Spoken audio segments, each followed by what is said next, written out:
种种迹象都在表明啊，这个世界已经彻底颠覆了你的想象。以前呢都是专升本，现在居然开始流行本升专了。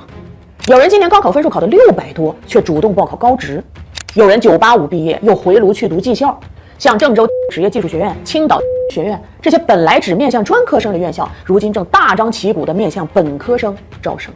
更离谱的是，今年上海海关学院的录取分数线已经超过了上海交大。为什么会出现这些反常的迹象呢？来吧，看这张图。每年都有人说啊，这高考是千军万马过独木桥，但是数据证明，从今年开始的未来10年，那才叫真正的地狱模式。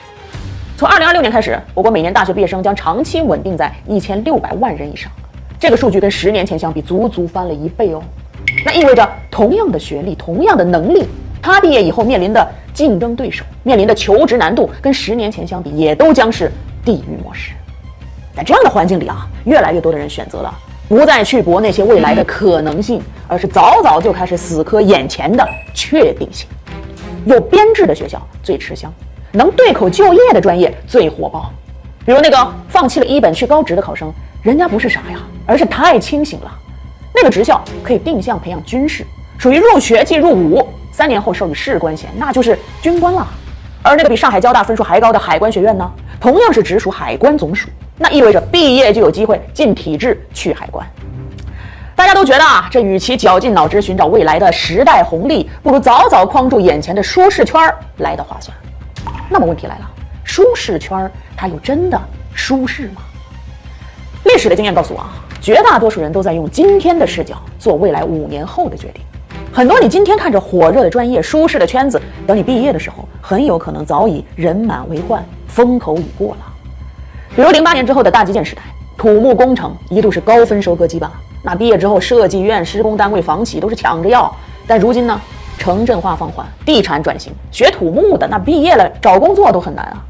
再比如我们刚加入 WTO 那会儿，外贸井喷啊，学国际经济贸易、学外语的也都是直通外企500强。那现在的待遇跟当初相比，也是天壤之别吧。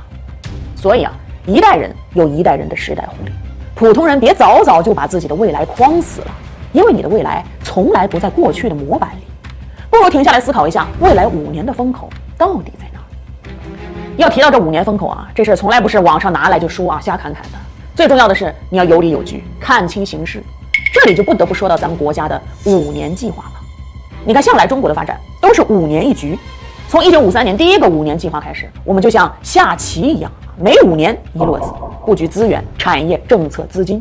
而今年呢，同样正处在一个关键节点啊，既是“14+5”的收官之年，更是“15+5”的布局之年。那下一盘棋的重心要落在哪里？虽然总体规划还未出台，但是大方向已经非常清晰了。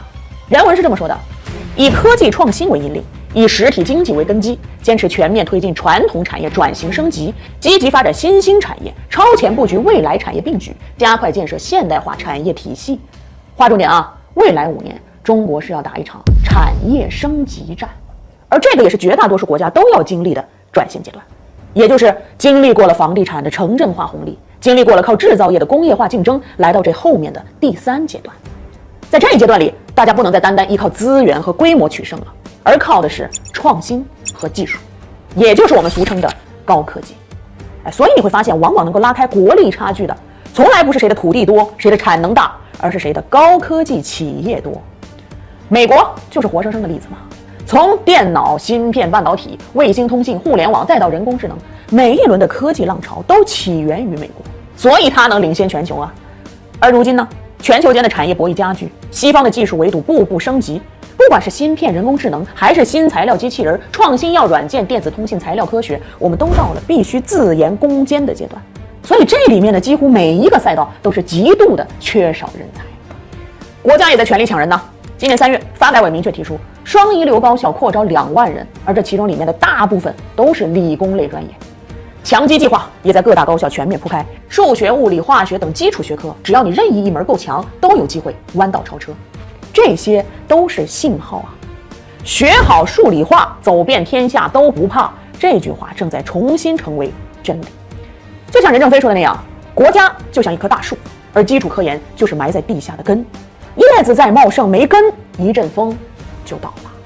说到这儿，你就应该明白，未来到底该怎么选？散会。